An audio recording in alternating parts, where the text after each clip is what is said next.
Red green online present 5ই আগস্টকে কেন্দ্র করে যারা শহীদ হলো, এই সরকার তো আমরা আশা করেছিলাম যে এত সময় লাগবে না তাদের পুনর্বাসনের জন্য।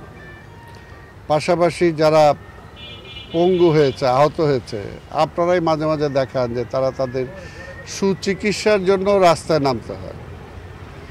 তা আজকের এই সরকারের এজেন্ডাটা কি? আজকের যে জসিম হাওলাদার,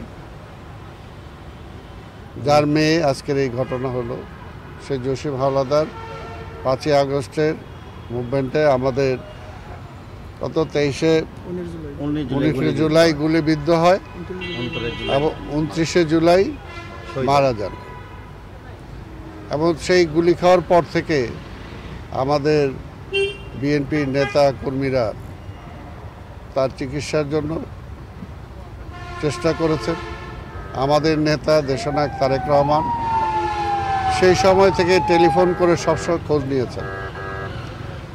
তো তার একটি সন্তান, একটি কন্যা সন্তান আজকে লামিয়া, আজকে এইভাবে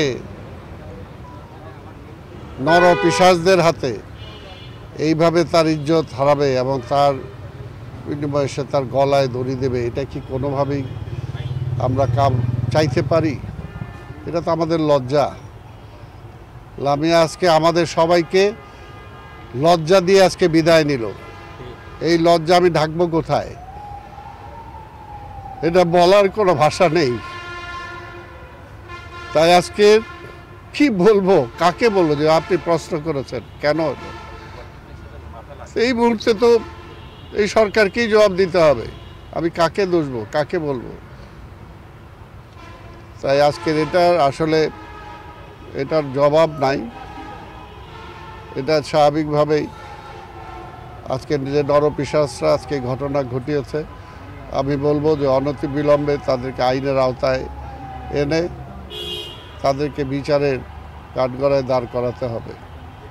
এবং পাশাপাশি বলবো যে আজকের এই অন্তর্বর্তীকালীন সরকার যে কেন হলো, এই জবাবটা তো এই মুহূর্তে তত্ত্বাবধায়ক সরকার দেওয়া উচিত, তাই না?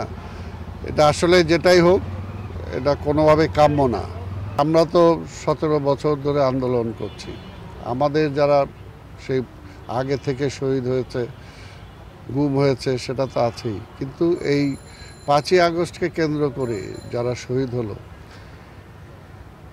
এই সরকার তো আমরা আশা করেছিলাম যে এত সময় লাগবে না তাদের পুনর্বাসনের জন্য।